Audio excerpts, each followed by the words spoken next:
نستغفره ونعوذ بالله من شرور أنفسنا كدا ورهم شفيع آسيا مشكل كشاير روز محشرهم بلغ العلا بكماله كشف الدجى بجماله حسنت جميع خصاله صلوا عليهم سراج الملة تمهي فخر ذو علم بالبر مولاك شريف الأنبياء نساخ الأدياء نذيقنه بلغ العلا بكماله قد جاء بجماله حسنت جميع خصاله صلوا عليه وآله اللهم آمين. ربنا ظلمنا أنفسنا وإن لم تغفر لنا وترحمنا لنكونن من الخاسرين. رب العالمين Barishal Al Faruk society কর্তৃক আয়োজিত 2 দিন ব্যাপী কোরআনে কারীমের তাফসীরের মাহফিলের প্রথম দিনে শহরের এই প্রাণ কেন্দ্রে হাজার হাজার মুসলমান নরনারী কয়েকবার দুরূদ ও সালাম পড়ে তোমার দরবারে হাত তুলেছি। মেহেরবানি করে দুরূদ ও সালাম টুকুন সোনার মদিনায় নবী পাকের রওজা মুবারকে পৌঁছিয়ে দাও। तमाम পৃথিবীর মাটির নিচে যত মুমিন মুমিনাত শুয়ে আছেন তাদের আরওয়ার পরে সওয়াব পৌঁছিয়ে দাও। রব্বুল আলামিন এই মাহফিলের আয়োজন যারা করেছেন আর শোনার জন্য যারা এসেছেন, কিয়ামতের দিন মুসিবতের সময় এই মাহফিল আমাদের সকলের জন্য নাজাতের ওসিলা বানিয়ে দিও আল্লাহ। ইয়া রব করম তু अगर करे वो बात जुबान को जो दिल पर असर करे। रब्बना तक़ब्बल मिन्ना इन्नका अंतस समीउल अलीम व तुब अलैना इन्नका अंतत तव्वाबुर रहीम। सुब्हान रब्बिका रब्बिल इज्जति अम्मा यसिफून व सलामुन अलल मुरसलीन अल्हम्दुलिल्लाहि रब्बिल आलामीन। मुहतरम साहिब सदर हजरात उलमाए किराम, সম্মানিত বরিশালবাসী ভাই ও বোনেরা, আসসালামু আলাইকুম ওয়া রাহমাতুল্লাহি ওয়া বারাকাতুহু। আমরা মহান আল্লাহ সুবহানাহু ওয়া তাআলার দরবারে লাখো কোটি শুকর আদায় করছি, যে মহান আল্লাহ তাবারক ওয়া তাআলা বরিশাল আল ফারুক সোসাইটি কর্তৃক আয়োজিত 2 দিন ব্যাপী তাফসীরুল কোরআন মাহফিলের আজকের এই প্রথম দিনে বরিশাল পরেশ সাগর ময়দানে আমাদেরকে একত্রিত হওয়ার তৌফিক এনায়েত করলেন। সেই মহান মনিবের দরবারে আমরা শুকরগুজার হচ্ছি, কালিমাতুশ শুকর আদায় করছি। আমরা সকলে পড়ছি আলহামদুলিল্লাহ। মুহাব্বতের সাথে জোরে সোরে সবাই পড়েন আলহামদুলিল্লাহ।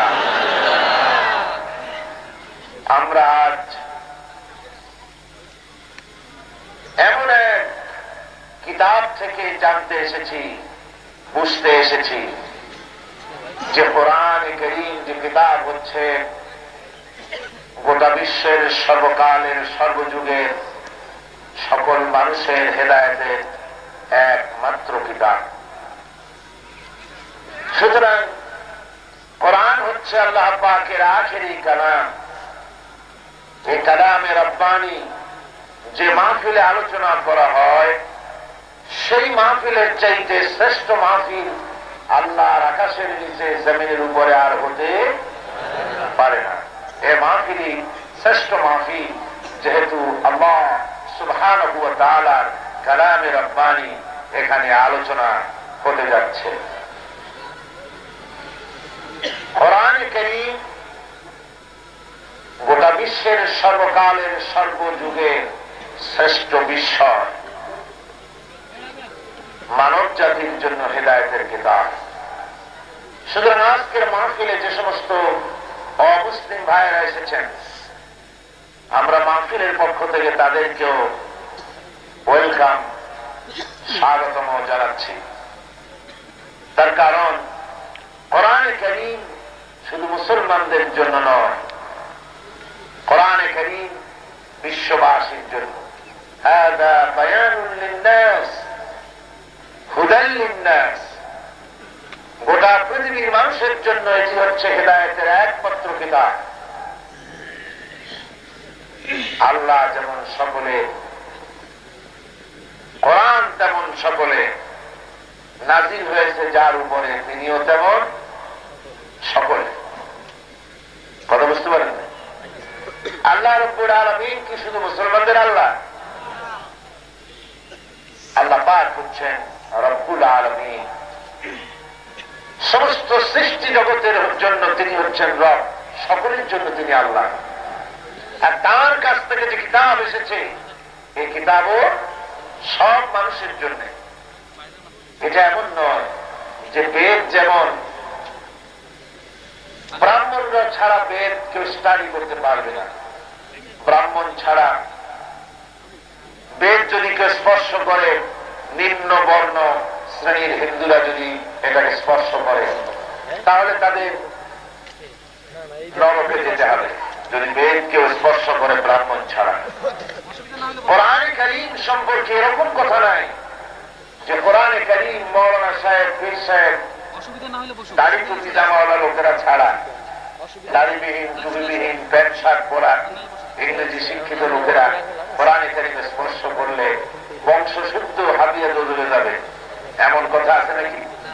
না। কোরআনে কারীম মুসলমানও পড়তে পারবে, অমুসলিম যারা তারাও পড়তে পারবে।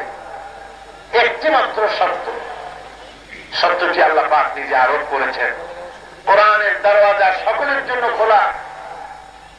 একটি শর্ত, লা ইয়ামাসসুহু ইল্লাল মুতাহহারুন, পবিত্রতা অর্জন করা ছাড়া কোরআনে কারীমকে স্পর্শ করো না। যে কেউ কোরআনে কারীম খুলতে পারবে, পড়তে পারবে, গোসল করে, ওযু করে, পবিত্রতা অর্জন করে কোরআনে কারীম থেকে হেদায়েত নেওয়ার অধিকার আছে গোটা বিশ্বের সকল মানুষের। জোরে বল সুবহানাল্লাহ। রাসূল করিম সাল্লাল্লাহু আলাইহি ওয়াসাল্লাম তিনি বলেছেন, খায়রুকুম মান তাআল্লামাল কুরআনা ওয়া আল্লামাহু। সাদাকান নবী সাল্লাল্লাহু আলাইহি ওয়াসাল্লাম। হুজুর বলেছেন, তোমাদের মধ্যে উত্তম, সর্বোত্তম ব্যক্তি সেই যে ব্যক্তি নিজের কোরআন শেখে এবং অপরকে শেখায়, সেই হচ্ছে সর্বোত্তম। কোরআনে কারীম শ্রেষ্ঠ কিতাব, সেই শ্রেষ্ঠ কিতাব থেকে আমি আপনাদের সামনে আলোচনা করব ইনশাআল্লাহ। তবে আমি তো কিছু বলতে পারবো না, আমার ভিতরে আর কি বা আছে। সুবহানাকা লা ইলমা লানা ইল্লা মা আল্লামতানা। সেই মহান আল্লাহর প্রশংসা, কিছুই তো জানি না, তিনি যদি কিছু বলার তৌফিক ইনায়েত করেন তাহলেই কিছু বলা সম্ভব। কোরআনে কারীম থেকে আলোচনা শুরু করার আগে, কোরআনে কারীম তেলাওয়াত করার আগে পদ্ধতি হচ্ছে শয়তানের ওয়াসওয়াসা থেকে আল্লাহর কাছে পানাহ যেতে হবে। তা না হলে পরে শয়তান আপনাকে অন্যমনস্ক করে দেবে, আপনি কোরআন থেকে সঠিক হেদায়েত পেতে পারবেন না। সেই জন্য শয়তানের ওয়াসওয়াসা থেকে পানাহ চাইতে হবে। শয়তানের ওয়াসওয়াসা থেকে পানাহ দিতে পারে কে? জোরে বলেন না, কে পারে? আমরা যদি এই মাহফিলের চতুর্দিকে বরিশালের পুলিশ বাহিনী, রিজার্ভ পুলিশ সবাইকে যদি বন্দুক নিয়ে দাঁড় করায় দেই, যে আপনারা কাঁধে কাঁধ মিলিয়ে বন্দুক হাতে দাঁড়ায় থাকবেন, যাতে করে একটা শয়তানও ভিতরে ঢুকতে না পারে। পারবে বন্দুক দিয়ে শয়তান ফিরাইতে? পারবে। শয়তানের অবাধ গতি, ঢুকতে পারে মাহফিলের মধ্যে, ঢুকতে পারে মাদ্রাসার মধ্যে, ঢুকতে পারে মসজিদের মধ্যে, ঢুকতে পারে মৌলানা সাহেবের ভিতরে, ঢুকতে পারে পীর সাহেবের মধ্যে, ঢুকতে পারে সুফি, গাজী, হাজি, সব মানুষের মধ্যে ঢুকতে পারে। পারে না শুধু নবীর কাছে ভিড়তে। কার কাছে ভিড়তে পারে না? শুধু নবীর কাছে ফেরার কোন ক্ষমতাই তাদের নাই। কাজে এই শয়তান থেকে পানা দিতে পারেন কেবলমাত্র কে? বলেন সবাই আমার সাথে পুরুষোচিত কণ্ঠে, জোরে সোরে জবান ছেড়ে দিয়ে স্পষ্ট করে সকলে পড়েন, আউযু বিল্লাহি মিনাশ শাইতানির রাজীম, বিসমিল্লাহির রাহমানির রাহিম। বিতাড়িত মরদুদ শয়তানের ওয়াসওয়াসা থেকে মহান আল্লাহ পাকের দরবারে পানাহ চাই। পরম করুণাময় আল্লাহ রাব্বুল আলামিনের নামে শুরু করা হচ্ছে। আলিফ লাম রা, কিতাবুন আনজালনাহু ইলাইকা লিতুখরিজান নাসা মিনাজ-যুলুমাতি ইলান নূর বিইذনি রাব্বিহিম ইলা সিরাতিল আজিজিল হামিদ। আল্লাহিল্লাযী লাহু মা ফিস সামাওয়াতি ওয়া মা ফিল আরদ ওয়া ওয়াইলুল লিল কাফিরিনা মিন আযাবিন শাদীদ। আল্লাযীনা يستحبون الحياة الدنيا على الآخرة ويصدون عن سبيل الله ويبغونها عوجا أولئك في ضلال بعيد। صدق الله العظيم। কোরআন কারীম সূরা ইব্রাহিম, সূরাটি রাসূল পাক সাল্লাল্লাহু আলাইহি ওয়াসাল্লামের মক্কি জিন্দেগিতে অবতীর্ণ হয়েছে। এর মধ্যে 7টি রুকু আছে আর 52টি আয়াত রয়েছে। আল্লাহ পাক বলছেন আলিফ লাম রা, এগুলিকে আরবিতে হুরুফে মুকাত্তাআত বলা হয়, বিচ্ছিন্ন অক্ষর। এগুলির অর্থ কি? ওয়াল্লাহু আ'লামু বিমুরাদি, তাসিন হামিম আইন সিন কাফ নুন কাফ আলিফ লাম মিম, এরকম অনেকগুলি বিচ্ছিন্ন অক্ষর দিয়ে অনেকগুলি সূরা আল্লাহ এভাবে শুরু করেছেন। এর অর্থ কেবলমাত্র আল্লাহ সুবহানাহু ওয়া তাআলা তিনি জানেন, আর যার উপরে অবতীর্ণ হয়েছে তিনি জানেন। আপনারা যদি বসেন তাহলে কিন্তু ভালো হয়। মাহফিল হচ্ছে কোরআনের মাহফিল। কিসের মাহফিল বলুন? জোরে বলেন, কিসের মাহফিল? তো মানুষেরা সাধারণত দাঁড়িয়ে দাঁড়িয়ে জনসভাগুলিতে দাঁড়ায় থাকে, তারপরে আশ্চর্য মলম বেঁচে কেমনে সেগুলো দেখার জন্য দাঁড়ায় দাঁড়ায় দেখে। সাপ খেলা কেমনে খেলায় ওইগুলো দাঁড়ায় দাঁড়ায় দেখে। কিন্তু কোরআনের মাহফিল এটা তো দাঁড়াবার জায়গা না। এখানে আপনাকে ঘন্টার পর ঘন্টা শুনতে হবে কোরআনে কারীম, আল্লাহর বাণী। সুবহানাল্লাহ, সুবহানাল্লাহ বলে আল্লাহর বাণী। আদবের সাথে বসে শোনা দরকার। আর আমি জানি বরিশালবাসী অত্যন্ত সভ্য ভদ্র, আদব তাদের কানায় কানায় পূর্ণ। যেহেতু এই বরিশালে জন্মগ্রহণ করেছে অনেক বড় বড় আলিম, বড় বড় পীর বুজুর্গ, ঠিক কিনা কর? সুতরাং সেই বরিশাল, গ্রেটার বরিশাল, সেই বরিশাল জেলা শহরের উপরে এখন শুধু জেলা শহর না, বিভাগীয় শহর। কি শহর? আগে যা ভদ্রতা ছিল তার থেকে আরো কয়েক ডিগ্রি বাড়া দরকার, যেহেতু এটা বিভাগীয় শহর। তা আমি মনে করি যে বরিশালে অন্তত মুসলমান ভাইদের বলা লাগবে না যে বসেন বসেন, ভদ্রতা তো আছেই, তারা তো বুঝবেই যে বসা উচিত, তাহলেই ভদ্রতার পরিচয় হবে।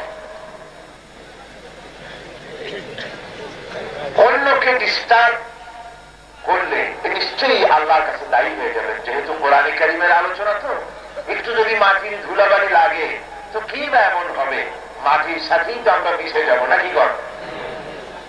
বসতে চেষ্টা করুন। আমি আর বারবার কখনো বলবো না যে বসেন বসেন।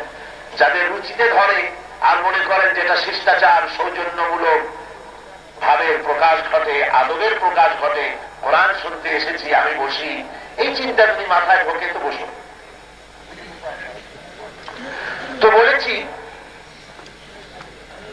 এই ছোট্ট ছোট্ট বিচ্ছিন্ন অক্ষরগুলির অর্থ কেবলমাত্র আল্লাহ পাকই জানেন, আর কেউ বলতে পারবেন না। আর রাসূল জানবেন যার কাছে অবতীর্ণ করা হয়েছে।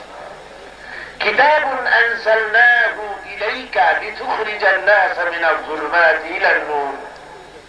ইহা একটি কিতাব যা আমি আপনার প্রতি অবতীর্ণ করেছি, যাতে করে আপনি মানব মণ্ডলীকে জমাট বাঁধা পুঞ্জীভূত অন্ধকারের ভেতর থেকে আলোর দিকে নিয়ে আসেন, তাদেরকে তাদের রবে দেওয়া সুযোগ সুবিধার সাহায্যে পরাক্রমশালী আল্লাহ রাব্বুল আলামিনের পথে তাদেরকে আপনি ডাকবেন, যিনি নিঃসত্তায় প্রশংসিত, সেই আল্লাহর পথে যিনি আকাশ এবং জমিনের একচ্ছত্র মালিক। আর কাফেরদের জন্য, মহাসত্যে অস্বীকারীদের জন্য রয়েছে কঠিন শাস্তি। সেই সব কাফের, সেই সব মহাসত্যের অস্বীকারী যারা পরকালের জীবনের উপরে দুনিয়ার জীবনকে অগ্রাধিকার দিয়েছে এবং মহব্বত করেছে, শুধু তাই নয়, যারা আল্লাহর রাস্তায় মানুষকে চলার পথে প্রতিবন্ধকতার সৃষ্টি করেছে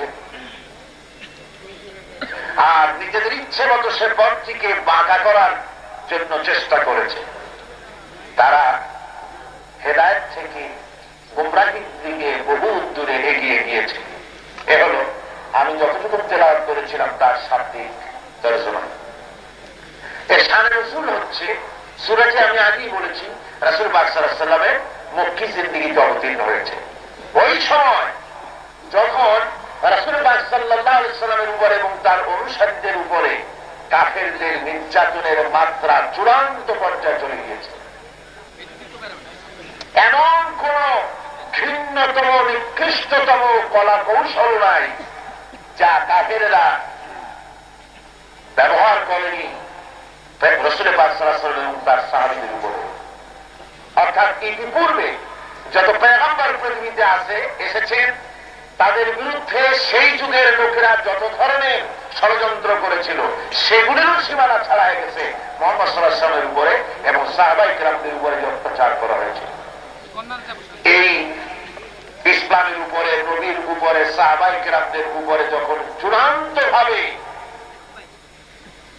ষড়যন্ত্রের জাল বিস্তার করে দিল, ঘোষণা করলো কাফেরেরা আমাদের দলে আসো, আমাদের কথা অনুযায়ী চলো, না হয় মক্কার জমিন থেকে তোমাদেরকে বহিষ্কার করে দেব, বের করে দেব, তাড়িয়ে দেব। সেই মুহূর্তে আল্লাহ পাক এই সূরা অবতীর্ণ করলেন। কোরআনে কারীমের যত জায়গায় কাফেরদেরকে আল্লাহ শাসিয়েছেন, এত মারাত্মক হুমকি আর কোন সূরায় নাই আল্লাহর পক্ষ থেকে, যা সূরা ইব্রাহিমের মধ্যে রয়েছে। যারা সত্যকে অস্বীকার করবে, মহাসত্যের অস্বীকার করে আল্লাহর দ্বীন প্রতিষ্ঠা হওয়ার পথে প্রতিবন্ধকতার সৃষ্টি যারা করবে, তাদের ব্যাপারে চূড়ান্ত কঠোর হুঁশিয়ারি আল্লাহ পাক এই সূরার মধ্যে বলেছেন। সূরাটি শুরু হচ্ছে কিতাবুন আনজালনাহু ইলাইকা লিতুখরিজান নাস মিনাজ যুলুমাতি ইলান নূর। এটি একটি কিতাব আমি অবতীর্ণ করেছি আপনার উপরে। কি জন্যে? লিতুখরিজান নাসা মিনাজ যুলুমাতি ইলান নূর, যাতে করে আপনি মানব মণ্ডলীকে পুঞ্জীভূত অন্ধকারের ভেতর থেকে আলোর দিকে নিয়ে আসতে পারেন। কোরআনের এক নাম হচ্ছে কিতাব। কোরআনের এক নাম কি? কিতাব।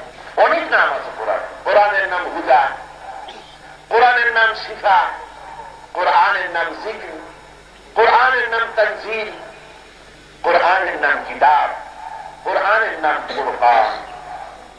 যেমন কোরআনে কারীমে এক জায়গায় বলা হয়েছে তাবারাকাল্লাযী নাযালাল ফুরকানা আলা আবদিহি লিয়াকুনা লিল আলামিন নাযীরা। অতীব বরকতশালী সেই আল্লাহ রাব্বুল আলামিন, যিনি তার বান্দার উপরে ফুরকান অবতীর্ণ করেছেন, যাতে করে তিনি গোটা বিশ্ববাসীকে সতর্ক করে দিতে পারেন। ফুরকান বলা হয় সেই কিতাবকে, আল ফারকু বাইনাল হাক্কি ওয়াল বাতিল। ফুরকান হচ্ছে সেই কিতাব যা সত্য এবং মিথ্যা, মঙ্গল এবং অমঙ্গল এর মধ্যে পার্থক্য সূচিত করতে পারে। যে কিতাব, তার নাম ফুরকান। যারা বলেন কি নাম? তার নাম হচ্ছে ফুরকান। এখানে বলা হচ্ছে কিতাব, কিতাবুন আনজালনাহু ইলাইকা, আমি একখানা কিতাব আপনার প্রতি অবতীর্ণ করেছি। একখানা কিতাব। কেমন কিতাব? আজিব কিতাব, আশ্চর্য কিতাব। আল্লাহ নবী বলেছেন এই কোরআন এমন আশ্চর্য কিতাব, এই কোরআন যখন আমি ছেলেদের সামনে তেলাওয়াত করেছি, জেনে না কোরআন যখন শুনেছে তখন তারা কোরআন যখন শুনেছে তখন তারা একথা না বলে পারে নাই, ইন্না সামি'না কুরআনান আজাবা, ইন্না সামি'না কুরআনান আজাবা, আমরা বড় আশ্চর্য ধরনের কিতাব শুনেছি। এই কার বলছে? যে সমস্ত ছেলেদের বয়স 1000-1500 বছর, যারা তাওরীত শুনেছে, যারা ইনজিল শুনেছে, যারা জাবুর শুনেছে, সেই সব ছেলেরা বলছে ইন্না সামি'না কুরআনান আজাবা, বড় আশ্চর্য ধরনের কিতাব শুনেছি। এমন আশ্চর্য, ইয়াহদি ইলার রুশদি, শোনা মাত্রই তার পাঠককে হেদায়েতের রাস্তা দেখিয়ে দেয় এ কোরআন। ফাআমান্না বিহি, আর যখনই কোরআন শুনেছি আমরা সন্ধান পেয়েছি। আল্লাহ নবী বলেন কোরআনে কারীম যখন আমি তেলাওয়াত করেছি, ছেলেরা যখন এই কিতাব শুনল তখন তারা পড়ে নিল, মোটেও দেরি করে নাই। কোরআন শোনা মাত্রই তারা তেলাওয়াত করেছে, তারা পড়েছে লা ইলাহা ইল্লাল্লাহু মুহাম্মাদুর রাসূলুল্লাহ। লা ইলাহা ইল্লাল্লাহ, লা ইলাহা ইল্লাল্লাহ। মুহাম্মাদের সাথে জোরে বলেন না, লা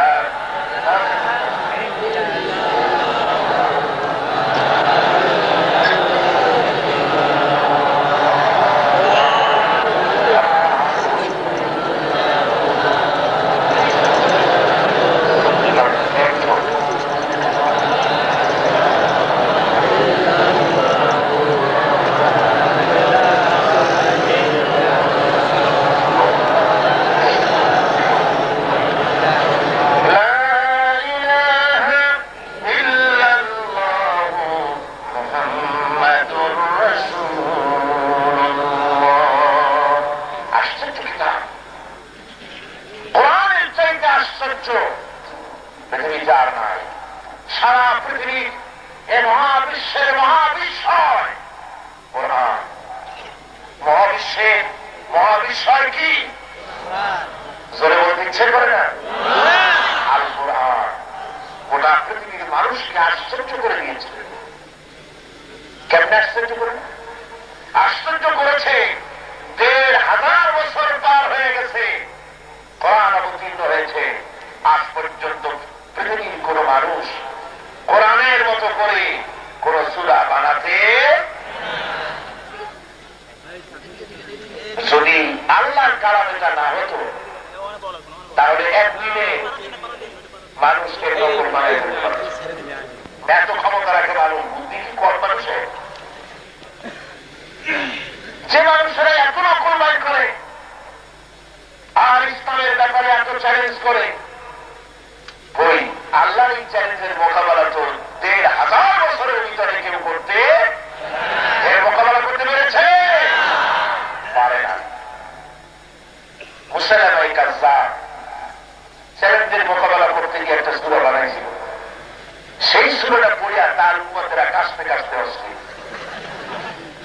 সূরা কাউসারের একটা প্যারোডি বানালো সে বানালো ইন্না আ'তাইনাকাল আ'তাক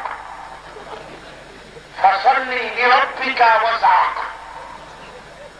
ইন্না শানিয়াকা হুয়াল আবলাক। কোরআন যে কোনদিন পড়ে নাই সেও যদি শোনে বুঝবে যে কোরআন এরকম হইতে পারে না, তা বলতে গেলে গলায় কাশি আসবে বা বমি আসে। অর্থের দিক দিয়ে দিচ্ছে আল্লাহ পাকের সূরা কাউসার কত সুন্দর, কত মিষ্টি।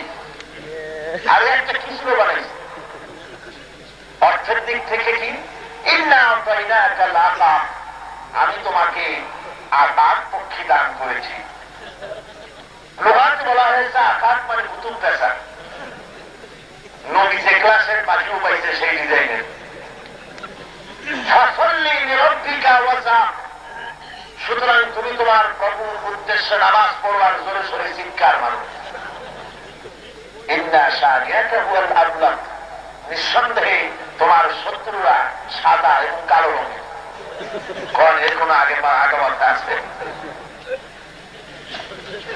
১,৫০০ বছরের মধ্যে কোরআনে কারীমের সঙ্গে কেউ চ্যালেঞ্জ করে একটা সূরা বানাতে পারেনি। আল্লাহ চ্যালেঞ্জ করেছেন সূরার প্রথম দিকে। আল্লাহ রাব্বুল আলামিন বলেছেন ইন কুনতুম ফি রাইবিন মিম্মা নাযালনা আলা আবদিনা ফাআতু বিসূরাতিন মিন মিসলি। যদি সন্দেহ হয় আমি আমার বান্দার উপরে কিতাব অবতীর্ণ করেছি, যদি সন্দেহ হয় এই কিতাব আমার না মানুষের তৈরি, ফাআতু বিসূরাতিন মানে ছোট্ট একটি সূরা, বড় সূরা পারবে না। বড় সূরার কথা বললাম না, ছোট্ট একটি সূরা কোরআনের মতো করে বানায় নিয়ে আসো। তোমরা ছেলেদেরকে শক্তিশালী মনে করো, ওই ছেলেদের সাহায্য নাও। আমি আল্লাহ বাদে যত বন্ধু বান্ধব আছে তাদের সাহায্য নাও। রব্বুল আলামিন কোরআনে কারীমের মধ্যে বলে দিয়েছেন আমি আল্লাহ বাদে যত বন্ধু বান্ধব তোমাদের আছে সকলের সাহায্য সহানুভূতি নাও। কোরআনের মতো করে একটা সূরা বানাও যদি তোমরা তোমাদের দাবিতে সত্যবাদী হও। ১৫-১৭ বছর পার হয়ে গেল, আল্লাহ রাব্বুল আলামিনের এই চ্যালেঞ্জের মোকাবেলা আজ পর্যন্ত পৃথিবীর মানুষ কেউ করতে পারে নাই। ধরে বলেন সুবহানাল্লাহ। কিতাবুন আনজালনাহু ইলাইক, একটা কিতাব আমি আপনার উপর অবতীর্ণ করেছি। সেই কিতাব হচ্ছে আশ্চর্য বিশ্বের বিষয়, এর আজমত, এর বরকত সবচাইতে বেশি। বলুন পৃথিবীতে কোন বই আছে যাতে সুবা খাইলে সওয়াব হয়? হ্যাঁ কথা বলবেন। আমি তো সব আমার সামনে সব বরিশালের জিন্দাগি মার্দে মুজাহিদ আল্লাহর মুমিন বান্দারা সব বসা, তাই না? জবাব তো সেটুকুই দিবেন। এমন কোন কিতাব নাই যা চুমা খাইলে মাথায় লাগালে মুখে লাগালে এরকম সওয়াব হয় যা কোরআন করতে পারে। কোরআন চুমা খাইলে সওয়াব, মাথায় রাখতে সওয়াব, মুখে লাগালে সওয়াব, তেলাওয়াত করলে সওয়াব, বুঝে পড়লে সওয়াব, না বুঝে পড়লেও সওয়াব। সুবহানাল্লাহ। কোরআনে কারীম পড়া হয় না, দিন এবং রাতের এমন একটা মুহূর্ত নাই সারাদিন রাত ২৪ ঘন্টা কোরআনে কারীম পৃথিবীর কোথাও না কোথাও তেলাওয়াত করা হয়। কোরআনে কারীম মানুষেরা শোনে, যারা পড়তে যারা অর্থ জানে না। কোরআনে কারীমের সুন্দর তেলাওয়াত যখন হয় শুনতে শুনতে চোখ থেকে দর দর করে পানি নেমে যায়। গভীর রাত্রে তাহাজ্জুদের নামাজ আদায় করে লোকেরা কোরআনে কারীম তেলাওয়াত করে আর চোখ দিয়ে পানি পড়ে দাঁড়িয়ে ভিজে ভিজে জামায় পড়তে থাকে। কোরআন কারীমকে যারা তেলাওয়াত করবে সহি শুদ্ধভাবে, কোরআন পড়বে, আমল করবে, আল্লাহ নবী বলেছেন, আবু দাউদ শরীফের হাদিসে এসেছে, জান্নাতের ভেতরে রব্বুল আলামিন কোরআনের পাঠককে বলবেন, দুনিয়ার ভিতরে যেমন তুমি কোরআনে কারীম তেলাওয়াত করতে থেমে থেমে, প্রতি আয়াতে থেমে থেমে যেমন ভাবে তুমি তেলাওয়াত করতে, ওইভাবে করে প্রতি আয়াতে থেমে থেমে তেলাওয়াত করতে থাকো, আর জান্নাতের উপরের দিকে উঠতে থাকো। যে জায়গায় গিয়ে তোমার তেলাওয়াত শেষ হয়ে যাবে, জান্নাতের ওই জায়গাটা তোমার জন্য বরাদ্দ হবে। কোরআন শরীফ এখন চিন্তা করেন, যারা হাফেজ কোরআন, যারা বেহেশতে, তাদের জায়গা কোথায় হবে? সুবহানাল্লাহ। কোরআন শরীফ বেশি করে মুখস্থ করেন, কোরআন মুখস্থ করেন বেশি করে। তিরমিজি শরীফের হাদিসে এসেছে, রাসূলুল্লাহ সাল্লাল্লাহু আলাইহি ওয়াসাল্লাম বলেছেন, আমি চাই, হুজুর বলছেন, আমি চাই আমার উম্মতের কলিজার ভিতরে সূরা ইয়াসিন গেঁথে যাক, অর্থাৎ তারা মুখস্থ করুন। হুজুর বলেছেন, তোমাদের মূর্খ ব্যক্তির কাছে বসে সূরা ইয়াসিন তেলাওয়াত করো, তাতে করে তার মৃত্যুর শাস্তি কমে যাবে। আর তার কারণ সূরা ইয়াসিনের ভেতরে আছে লোকজন মৃত্যুর পর কি অবস্থা হবে, সমস্ত বয়ান সূরা ইয়াসিনের মধ্যে আল্লাহ করে দিয়েছেন। কোরআন কারীম এমন এক মহান গ্রন্থ, এই কিতাব এমন এক মহান গ্রন্থ, আল্লাহ নবী বলেন, মান ক্বারাআল কুরআন ফাস্তাজহারাহু ফাহাল্লা হালালাহু ওয়া হাররামা হারামাহু আদখালাহুল্লাহুল জান্নাহ ওয়া শাফাআহু ফি আশরাতিন মিন আহলি বাইতিহি কুল্লুহুম ক্বাদ ওয়াজাবাত লাহুন নার। রাওয়াহুল বাইহাকী। রাসূলুল্লাহ সাল্লাল্লাহু আলাইহি ওয়াসাল্লাম বলছেন, যে ব্যক্তি কোরআন পড়বে এবং কোরআনের হালাল অনুযায়ী হালাল গ্রহণ করবে, হারাম অনুযায়ী হারাম থেকে ফিরে থাকবে, আল্লাহ রাব্বুল আলামিন কিয়ামতের দিন তাকে জান্নাতে প্রবেশ করাবেন। আর মহান আল্লাহ রাব্বুল আলামিন তাকে পারমিশন দেবেন, তুমি তোমার দর্শন আত্মীয়র ব্যাপারে তুমি সুপারিশ করতে পারো। এমন দর্শন আত্মীয় যাদের বিচারের পরে জাহান্নাম অধীন হয়ে গিয়েছিল, এইরকম রক্ত সম্পর্কীয় দর্জন আত্মীয়কে সুপারিশ করতে পারবে কোরআনের উপরে, যে আমল করবে। জোরে বলেন সুবহানাল্লাহ। কি আজীব কিতাব, কি আজমত, কি বরকত এই কিতাব। আমার বন্ধুগণ, কোরআনে কারীম সম্পর্কে তিরমিজি শরীফের হাদিসে এই কিতাব সম্পর্কে রাসূলুল্লাহ বলেছেন, মান ক্বালা বিহি সাদাকা। এই কোরআন থেকে যারা কথা বলে কেবলমাত্র তারাই সত্য কথা বলে, যেহেতু কোরআন এসেছে সত্যবাদীর কাছ থেকে। ওয়ামান আসদাকু মিনাল্লাহি কিলা। আমি আল্লাহর চাইতে সত্যবাদী আর কেউ নেই, সে আল্লাহর কাছ থেকে এসেছে কোরআন। এই কোরআনের দাওয়াত যারা দেয় তারাই কেবল সত্য কথা বলে। ওয়ামান আমিলা বিহি উজিরা। আর কোরআন থেকে যারা আমল করে দুনিয়া তাদেরকে পুরস্কার দেওয়া হবে, শান্তি দেওয়া হবে, আখিরাতেও জাহান্নাম থেকে তাদেরকে মুক্তি দেওয়া হবে। জোরে বলেন সুবহানাল্লাহ।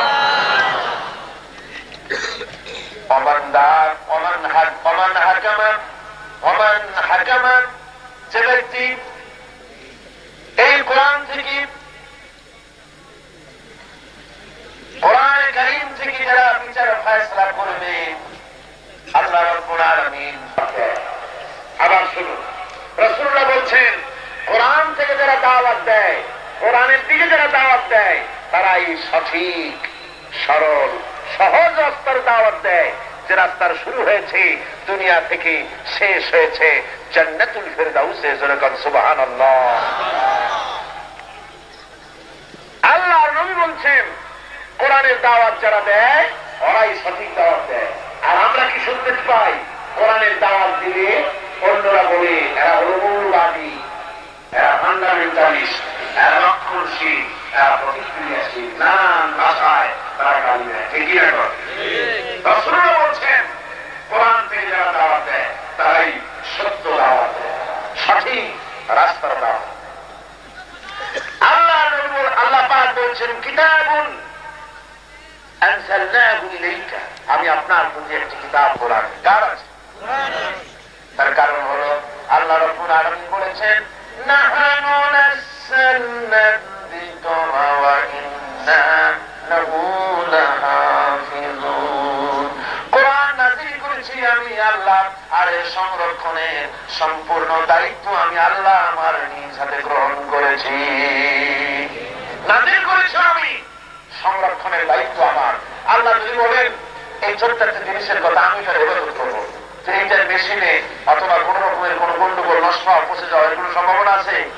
কোরআন সম্পর্কে আল্লাহ বলছেন আমি ইবাদত করব। আল্লাহ ইবাদত করলে কোরআন শরীফ মানুষ মুখস্থ করল। সুবহানাল্লাহ। কোরআনে কারীম মানুষ মুখস্থ করেছে। আশ্চর্য কিতাব। দুনিয়ার ছোট্ট একটা কবিতাও মানুষের দীর্ঘদিন মুখস্থ থাকে না, ছোট্ট একটা রচনা মুখস্থ থাকে না, অথচ কোরআন মুখস্থ করেছে। গত অগস্ট মাসে আমার লন্ডন সফরের সময় একটা হাফিজি মাদ্রাসা, সেখানে আমাকে দাওয়াত দিয়েছে বিস্তারবন্দি অনুষ্ঠান। হাফিজে কোরআন যারা হয়েছে, 30 পারা কোরআন এখানে মুখস্থ যারা করেছে, ওদের মাথায় পাগড়ি পরিয়ে দিতে হবে। আপনারা শুনে আনন্দিত হবেন। সেই লন্ডন শহরে আজ থেকে 90 বছর আগে মসজিদ ছিল মাত্র 80, সেই লন্ডন শহরে এখন মসজিদের সংখ্যা প্রায় 1000-এর কাছাকাছি। পুরা গ্রেট ব্রিটেনে হাজার হাজার মসজিদ তৈরি হয়েছে। গোটা ইংল্যান্ডে 3টা টাইটেল মাদ্রাসা চলতেছে কাফেরদের দেশে, 3টা টাইটেল মাদ্রাসা। কিন্ডারগার্টেন, ইসলামী কিন্ডারগার্টেন স্কুল, ইসলামী হাই স্কুল, ইসলামী কলেজ যা চালু আছে তার সংখ্যা 30টি। আর হেফজখানা আছে বহু। লন্ডন শহরের সেই হেফজখানায় আমাকে দাওয়াত দাও। হাফেজদের মাথায় পাগড়ি পরাতে গিয়ে একজন হাফেজ আসলো, এতটুকু 8 বছর বয়স, কোরআন কারীমকে মুখস্থ করেছে। আমার চোখে পানি এসে গেল তার মাথায় পাগড়ি পরাতে গিয়ে। কি কুদরত আল্লাহ, কি আযীম কিতাব। আপনি চিন্তা করতে পারেন 540টা রুকু, 6666টি আয়াত সম্বলিত এত বড় কিতাব কি করে মুখস্থ করে? ছেলেটির মাথায় পাগড়ি পরিয়ে আমি আমার আলোচনার ভেতরে বললাম, ভাইরা, এই 8 বছরের ছেলের মাথায় পাগড়ি পরাতে গিয়ে আমার কাছে মনে হলো যেন পৃথিবীর একটা বিশাল মহাসমুদ্র, আটলান্টিক মহাসমুদ্রকে আল্লাহ পাক এই ছোট্ট ঝিনুকটার মধ্যে ঢুকাই দিয়েছেন। কেমন মুখস্থ করুন? আল্লাহ রাব্বুল আলামিন বলেছেন ওয়ালাকাদ ইয়াসসারনাল কুরআনা লিযিকর। কোরআনে কারীমকে আমি আল্লাহ রাব্বুল আলামিন মানুষের কাছে মুখস্থ করার জন্য আমি আল্লাহ সহজ করে দিয়েছি। আমি সহজ করেছি। নইলে কোরআনে কারীম তোমরা মুখস্থ করতে পারতে না, আমি সহজ করে দিয়েছি। কি মধুর কিতাব। আমার ভাইয়া যারা কোরআন শরীফ পড়েন না, কোরআনের সম্পর্ক রাখেন না, কোরআনের সাথে মহব্বত চড়েন, এই কিতাবের সাথে মহব্বত চড়েন, দেখুন কত মজা। কোরআন এটি হচ্ছে একটি কিতাব। কিতাবুন আনজালনাহু ইলাইক, একটা কিতাব আমি আপনার উপরে দিলাম। কি কিতাব দিলাম? এমন কিতাব যাতে সব আছে। যাতে কি আছে? সব আছে। ফিহে তিবয়ানান লিকুল্লি শাই, সব জিনিস খুলে খুলে কোরআন কারীমের মধ্যে আমি বলে দিয়েছি। সুবহানাল্লাহ।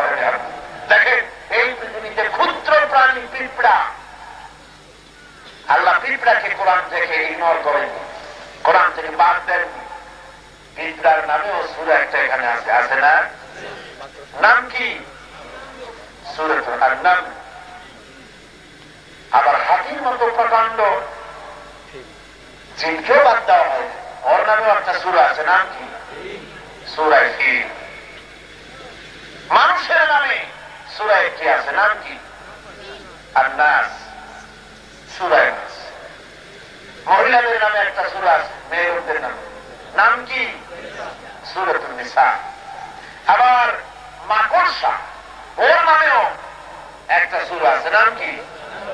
আনকাবুত। মৌমাছির নামে সূরা একটা আছে, নাম কি?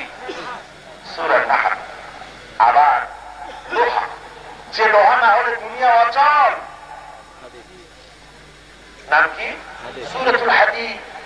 লোহা না হলে পৃথিবী অচল, আপনারা আমার ওয়াজও শুনতে পারতেন না লোহা না হলে। এই যে আমার সামনে স্ট্যান্ড, লোহার তৈরি, উপরে তামার নিকেলিং করা আছে, ভেতরে লোহা, অ্যাম্প্লিফায়ারের বক্স লোহা। কাপড় সেলাই করবেন, সেখানে কি? লোহা। জমিন চাষ করবেন লাঙ্গল দিয়ে, কাঠ দিয়ে, কিন্তু লাঙ্গলের মাথায় কি? লোহা। কাপড় সেলাই থেকে শুরু করে প্লেন পর্যন্ত সর্বত্র লোহার দৌরাত্ম। লোহা ছাড়া উপায় নাই। وأنزلنا معهم الحديد فيه بأس شديد। এই লোহার ভেতরে রয়েছে মারণাস্ত্র তৈরি করার শক্তি, মারণাস্ত্র, যুদ্ধের অস্ত্র তৈরি করার শক্তি আছে লোহার ভিতরে। অ্যাটম বম, হাইড্রোজেন বম থেকে শুরু করে স্টেন গান, ব্রেন গান, টনি গান, কন্টিনেন্টাল ব্যালিস্টিক মিসাইল, তারপরে যত রকমের বন্দুক বলে, পিস্তল, রিভলভার, এজেন্সি, আদর্শি, যাই বানান, সমস্ত অস্ত্রের পেছনে লোহা। ছুরি থেকে শুরু করে প্লেন পর্যন্ত লোহা ছাড়া উপায় নেই, ঠিক কিনা করে? আল্লাহ পাক বলে দিয়েছেন এই লোহার মধ্যে মারণাস্ত্র তৈরি করার শক্তি দিয়েছি। তবে বন্দুক কেমনে বানাবা, রিভলভার কেমনে বানাবা, তার ফর্মুলা আল্লাহ এখানে দেন। ওগুলোর ফর্মুলা থেকে তো ভরিও হয়ে যাবে কোরআন শরীফ, ইঙ্গিত করে আল্লাহ ছেড়ে দিয়েছেন। তাহলে কি বুঝলাম?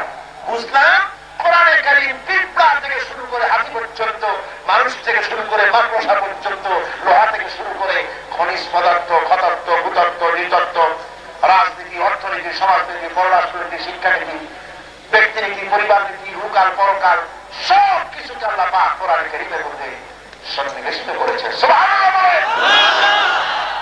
কি নাই কোরআনে? সব আছে। ল অফ গ্র্যাভিটেশন, মাধ্যাকর্ষণ শক্তি, ওই সেদিন আবিষ্কার করলো আইনস্টাইন বেটা। গাছের তলায় বসেছিল, আপেল গাছ থেকে আপেল ছিঁড়ে পড়লো নিচের দিকে। মনে মনে চিন্তা করলো আপেলটা বৃত্তচ্যুত হয়ে নিচে পড়লো কেন, উপরে গেল না কেন? ওই চিন্তায় আবিষ্কৃত হলো ল অফ গ্র্যাভিটেশন, মাধ্যাকর্ষণ শক্তি।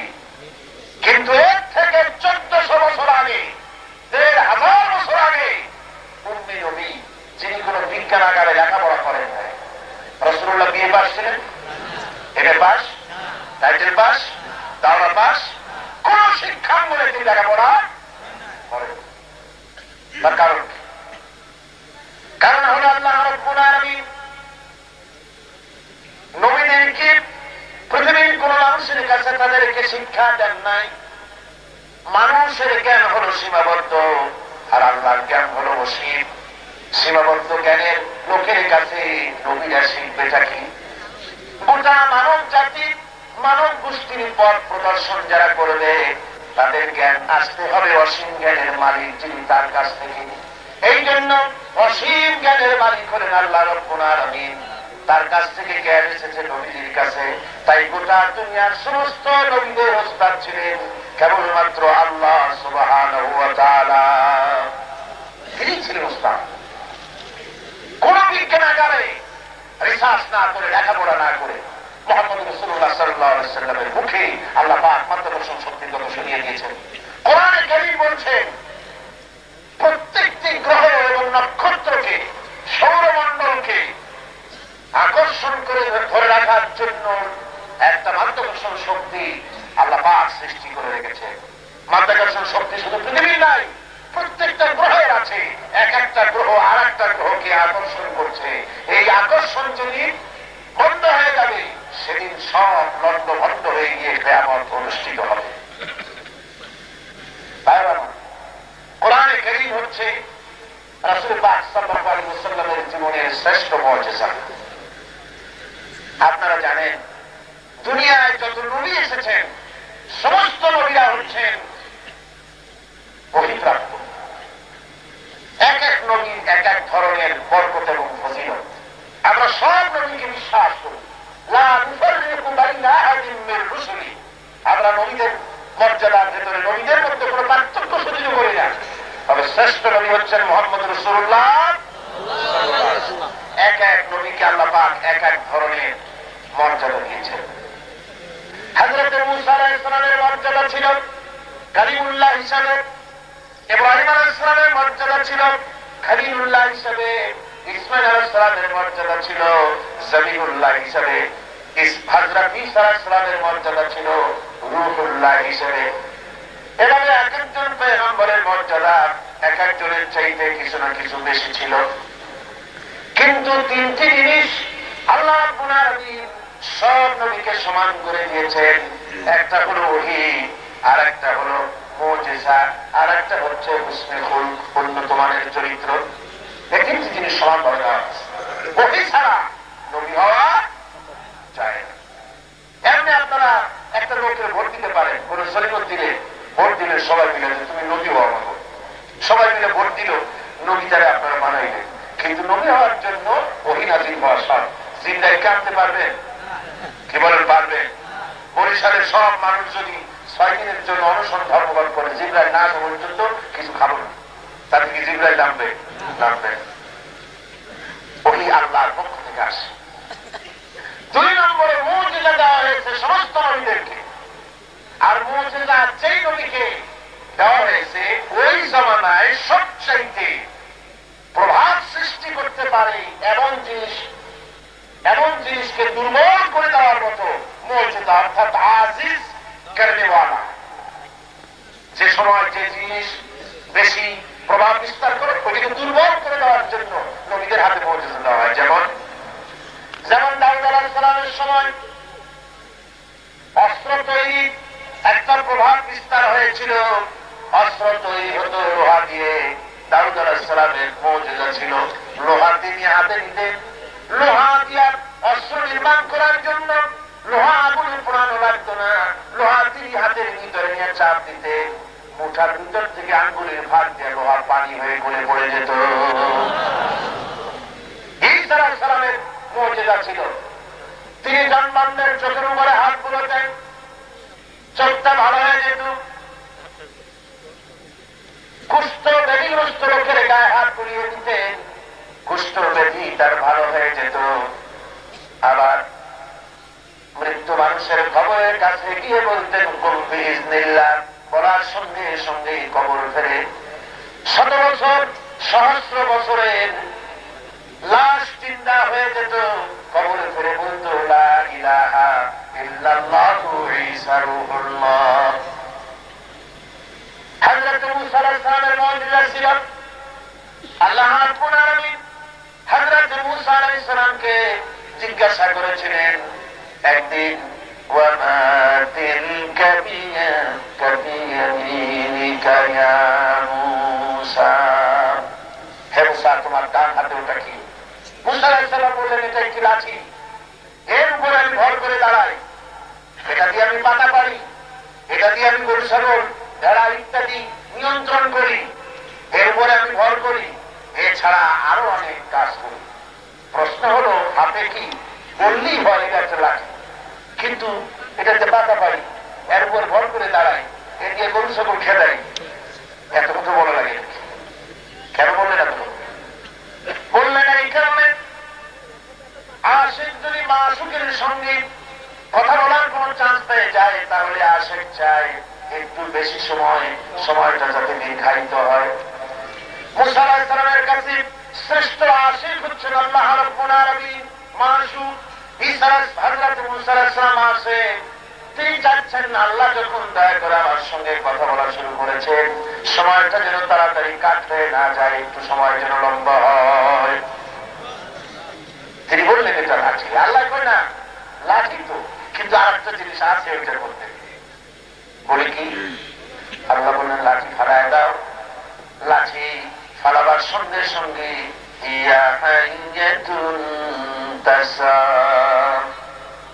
লাঠি সাপ হয়ে গেল। মূসা আলাইহিস সালাম এই লাঠি নিয়ে ফেরাউনের সম্মুখীন হলেন আর জাদুকরদের সম্মুখীন হয়ে গেলেন।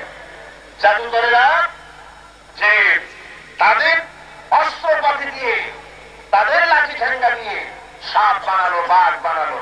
মূসা আলাইহিস সালাম তখন লাঠি ফেলে দিলেন, আর সেই লাঠি মার্কা সাপের পেটের মধ্যে জাদুকরদের সব জ্ঞান ঢুকলো। জাদুকরেরা বিস্ফারিত নেত্রে তাকিয়ে রইল। কি আশ্চর্য কথা, আমরা যেটা দেখিয়েছি এটা নিশ্চয়ই জাদু। মুসা আলাইহিস সালাম একটা জাদু নয়, তার কারণ হলো জাদু খাইয়ে ফেলাইছে। তো জাদু খেয়ে ফেলে যায় যে জিনিস, তা তো জাদু না, জাদুর বাবা না, জাদুর দাদা। হযরত মুসা আলাইহিস সালামের এই যে মুজিজা ছিল, মুসা আলাইহিস সালাম ইন্তেকাল করলেন, জাদু তার ওই মুজিজা তিনি কবরে নিয়ে চলে গেলেন। উম্মতেরা কেউ ব্যবহার করতে পারে নাই সেই মুজিজা, তিনি কবরে নিয়ে চলে গেছেন, মুজিজা শেষ। দাউদ আলাইহিস সালামের মুজিজা কবরে তিনি নিয়ে চলে গেছেন, আর কেউ লোহা ধরে চাপ দিলে পানি হয়ে গলে পড়ে না। ঈসা আলাইহিস সালামের মুজিজা জন্মদের চোখে হাত পড়ল, আজ আর কোন জন্মদের চোখ ভালো হয় না, মুজিজা নিয়ে তিনি কবরে চলে গিয়েছেন। উম্মতেরা ওই মুজিজা ব্যবহার করতে পারে নাই। কিন্তু বিশ্বনবী জনাব মুহাম্মদুর রাসূলুল্লাহ সাল্লাল্লাহু আলাইহি ওয়াসাল্লামের জীবনে ৩৫০০ মুজিজা রয়েছে, তার ভিতরে শ্রেষ্ঠ মুজিজা হতেছে কোরআনে কারীম। নবীজি ইন্তেকাল করেছে, কিন্তু এই মুজিজা কবরে নিয়ে যান নাই, কিয়ামত পর্যন্ত এই মুজিজা দুনিয়ায় থাকবে। সব নবীর মুজিজা সাথে নিয়ে গেছেন। ঈসা আলাইহিস সালামকে আল্লাহ উঠায় নিয়েছেন, তিনি ইন্তেকাল করেননি, তার মুজিজাও তিনি নিয়ে চলে গেছেন। কিন্তু রাসূলুল্লাহর মুজিজা কোরআনে কারীম বিদায় হয়নি, আজ পর্যন্ত আছে আর কিয়ামত পর্যন্ত থাকবে। জোরে বলেন সুবহানাল্লাহ। কোরআনে কারীম এক বিশাল আজিম কিতাব, যে কোরআনের সংস্পর্শে এসে লোহাগুলি সোনা হয়ে গেছে। লোহাগুলি কি আছে? সোনা। উতার কর গারে হেরা সে সুয়ে কওম আয়া, উতার কর গারে হেরা সে সুয়ে কওম আয়া, और एक नस्खे किमिया साथ लाया। হেরা পাহাড়ের কুয়া থেকে নেমে এলেন, সাথে নিয়ে আসলেন নুসখায়ে কিমিয়া, একটা পরশ পাথর, যার স্পর্শ লাগলে পরে লোহাগুলি সোনা হয়ে যায়। সুবহানাল্লাহ। কি আজীব কিতাব, কিতাবুন আনজালনাহু ইলাইকা, একটা কিতাব আমি আপনার উপর অবতীর্ণ করেছি। এই কিতাবের বরকত কত! যে হযরত ওমর রাদিয়াল্লাহু তাআলা আনহু রাসূলকে হত্যা করতে এসেছিলেন, আপনারা চিন্তা করেন একটা মানুষ কতখানি জাহিল হলে আল্লাহ নবী হত্যা করতে আসে। সেই হযরত ওমর যখন কোরআন শুনলেন, মাথার মধ্যে তালগোল পাঠায় গেল। তিনি তার বোন অগ্নিমতীকে মারলেন। অগ্নিমতীকে বাঁচাবার জন্য বোন যখন এগিয়ে এল, বোনকে মারা শুরু করে দিলেন। বোন বলল, ওমর তোমার গায়ে যত শক্তি আছে সমস্ত শক্তি দিয়ে আমাকে প্রহার করো, আমাকে মারো। তরবারির উল্টো দিক না, তরবারির ধারালো দিক দিয়ে তুমি আমাকে কোপাতে থাকো, টুকরা টুকরা করে জমিন থেকে আমাদের বিদায় করে দিতে পারবে, কিন্তু কোরআনের যে তার কলবের মধ্যে হৃদপিণ্ডে গেঁথে গেছে ওইটাকে মিটায়ে ফেলাতে পারবে না। চিন্তা করলে আশ্চর্য কথা, কি জিনিস কোরআন! জান যাবে তো কোরআন ছাড়বে না। একটু দেখাও তো। বললো না, তুমি অপবিত্র, তোমার হাতে দেবো না, পবিত্র হয়। পবিত্র হয়ে এলেন, কোরআনে কারীম দেওয়া হলো। কোরআনে কারীমের পাতা হাতে নিলে, তখন তো এরকম কোরআন শরীফ ছিল না, পাতায় লেখা, কাছের টুকরায় লেখা, হাড়ের উপরে লেখা। কোরআনের বংশটুকু হাতে নিয়ে পড়লেন। হযরত ওমর পড়লেন, তাহা মা আনসালনা আলাইকাল কুরআনা লিতাশকা। প্রত্যেক আয়াত পড়ে কলিজা স্পর্শ করে চোখ দিয়ে পানি পড়া শুরু করে দিল। বলল, আমার নিয়ে চলো মুহাম্মদ সাল্লাল্লাহু আলাইহি ওয়াসাল্লামের দরবারে। দেখেন অবস্থাটা, হুজুরের দরবারে নিয়ে যাওয়া হচ্ছে। হুজুর সাল্লাল্লাহু আলাইহি ওয়াসাল্লামের কাছে হযরত আলী বসা ছিলেন। হযরত আলী বলছেন, হে রাসূল, ওমর আসতেছে হাতে তরবারি নিয়ে, আর বলার উপায় নাই। হুজুর বলছেন, তাকে আসতে দাও। ওমর ভিতরে ঢুকলেন। আল্লাহ নবী জিজ্ঞেস করলেন, ওমর কি মতলবে ঢুকেছ? হযরত ওমর রাদিয়াল্লাহু তাআলা আনহু বলেন, ইয়া রাসূলুল্লাহ, কোন মতলব দিয়া ঢুকি নাই। আমি এসেছি জীবনের 26টি বছর অন্ধকারের মধ্যে কাটায় দিলাম, এবার আমাকে আলোর দিশা দেন। হযরত ওমরকে বুকের সঙ্গে জড়িয়ে ধরে বলেন, ওমর পড়ো লা ইলাহা ইল্লাল্লাহ মুহাম্মাদুর রাসূলুল্লাহ। যারা বলেন লা ইলাহা ইল্লাল্লাহ লা ইলাহা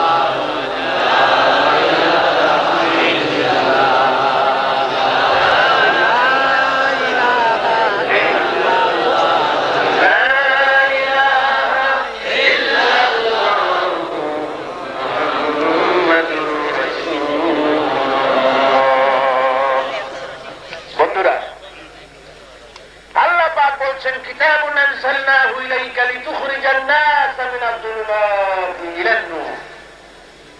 কিতাব মুসলিমে বুঝলাম কোরআনে কারীম মানলে আমার ফায়দা হবে কি? কি ফায়দা? টাটকা কোনো ফায়দা দেখানো যায়? কারীম অবতীর্ণ হয়েছে, এর মধ্যে সব কথা আল্লাহ পাক বলে দিয়েছে। এমন এক মহান জ্ঞানীর কাছ থেকে এসেছে কোরআন, যার চাইতে বেশি জ্ঞান এই পৃথিবীতে কারো, আকাশে বুঝি কারো আছে না, কারো সেই জ্ঞান। কত জ্ঞান আল্লাহ! আটলান্টিক মহাসাগরের ভিতরে যদি একটা পাখি তার ঠোঁটটা ডুবাইয়া দিয়া ঠোঁটটারে উঁচা করে, আপনারা বলেন আটলান্টিকের পানি কমবে কতখানি? জি,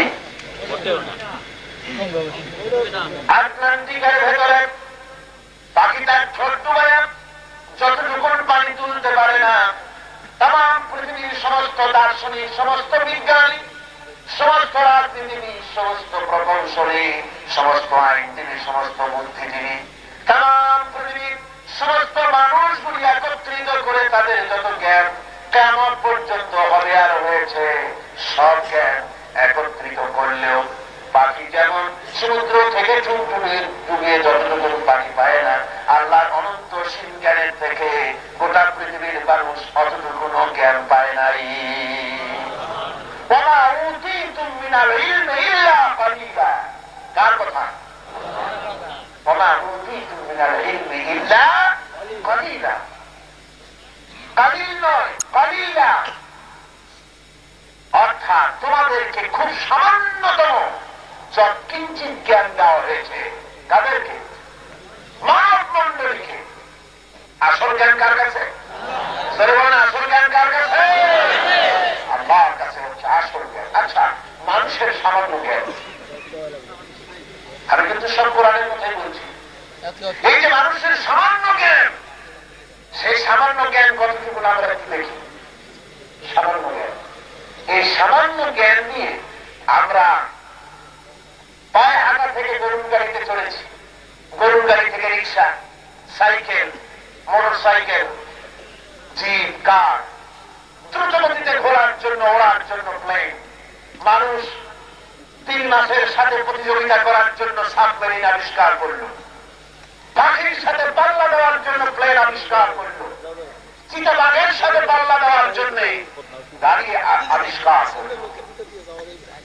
তারপরে তার জ্ঞান গেল কোথায়? আজকে টেলিগ্রাম মাহফিল হতেছে, এই মাহফিলের ছবি, নিউজ অ্যান্ড ভিউজ, পিকচার কাগজে তুলে নিয়ে বরিশালের ফ্যাক্স মেশিনে ঢুকায় দেন, লন্ডনের একটা নাম্বারে, 1 মিনিট লাগবে না, কয়েক সেকেন্ডের ভেতরে বরিশালের মাহফিলের ছবি, খবর আপনাদের সব সেখানে কাগজে প্রিন্ট হবে কয়েক সেকেন্ডের ভিতরে। শুধু তাই নয়, আমেরিকা, ফ্রান্স, ব্রিটেন স্যাটেলাইট ছেড়ে দিয়েছে। স্যাটেলাইট পৃথিবীর মাটি থেকে অন্তত 350-400 মাইল উপরে স্যাটেলাইট উঠতেছে। স্যাটেলাইটের কাজ হলো পৃথিবীকে পর্যবেক্ষণ করা। স্যাটেলাইটের এত পাওয়ার যে 400 মাইল উপর থেকে মাটির উপরে যদি লেবুর মতো, কাগজে লেবুর মতো কোন জিনিস করাতে থাকে, ওখান থেকে তারা তা দেখতে পায়, ক্যামেরায় ধরা পড়ে। এই 350-400 মাইল উপরে সেই স্যাটেলাইটে যদি কোনো মেশিনারি গন্ডগোল হয়, কলকাতা সেখানে ড্রাইভার নাই, মাসের পর মাস, বছরের পর বছর তারা ঘুরছে, স্যাটেলাইট ঘুরতেছে। যদি মেশিনারি কোনো গন্ডগোল হয়, তাহলে 400 মাইল নিচে আমেরিকার ওয়াশিংটনে বসে কম্পিউটারে মনিটরিং করে তারা 400 মাইল দূরে মেশিন ভালো করতেছে। এরপরে আল্লাহ পাক বলছেন এইগুলো তোমাদের সামান্য জ্ঞান। তো এখন এই যদি হয় সামান্যতম জ্ঞান, তাহলে আল্লাহর জ্ঞান জ্ঞান কত বিশাল। সুবহানাল্লাহ বলেন, কত বিশাল জ্ঞানের হাদিস। মানুষের জ্ঞান কোথায় চলে গিয়েছে? সূর্য, ওই বিরাট কায় সূর্য, সূর্যটাকে বলা হতো পৃথিবীর চাইতে 13 লক্ষ গুণ বড়। বিজ্ঞানীরা আশ্চর্য হয়ে সূর্য সম্পর্কে গবেষণা করে শেষ করতে পারে নাই। এত রশ্মি, তার প্রখরতা, তার পাওয়া, মনে করা হচ্ছে এর চাইতে বড় কিছু নাই। পরে বিজ্ঞানীরা লেটেস্ট যেটা আবিষ্কার করল, মহাশূন্যের ভিতরে যে গ্যালাক্সি আছে মিল্কি ওয়ে, মহাশূন্যের ভিতরে যে ছায়াপথ রয়েছে, তার ভিতরে অসংখ্য তারকারাজি দিয়ে গ্যালাক্সি তৈরি করা হয়েছে। এই গ্যালাক্সির ভিতরে বিজ্ঞানীরা বলেছেন যে পৃথিবী সূর্যের চাইতে 13 লক্ষ গুণ বড়। সেই সূর্য অন্তত 1.5 কোটি সূর্য খাইয়া হজম করতে পারে এমন অনেক অসংখ্য তারকা গ্যালাক্সির মধ্যে রয়েছে। বিশাল মহাবিশ্ব, এক মহাবিশ্ব। আমাদের পোলাপান ইউনিভার্সিটির বারান্দা দিয়ে 3 দিন ঘুরিয়া 2খানি ইংরেজি বই আর 4 পাতা বিজ্ঞান কয় পড়িয়া কয় সব বুঝছি। ওর বাবা কি বুঝছো? There is no God. স্রষ্টা বলতে কেউ নেই। আর কপাল পোড়া, কিছু শেখো না। এমএ পাস করেছো তো কি হয়েছে? এমএ পাস করেছো তো জ্ঞানের ধারাপাত পড়েছো মাত্র, টাইটেল পাস করেছো, কিছুই হয় নাই। কেবলমাত্র জ্ঞানের রাজ্যে প্রবেশ করা হয়েছে।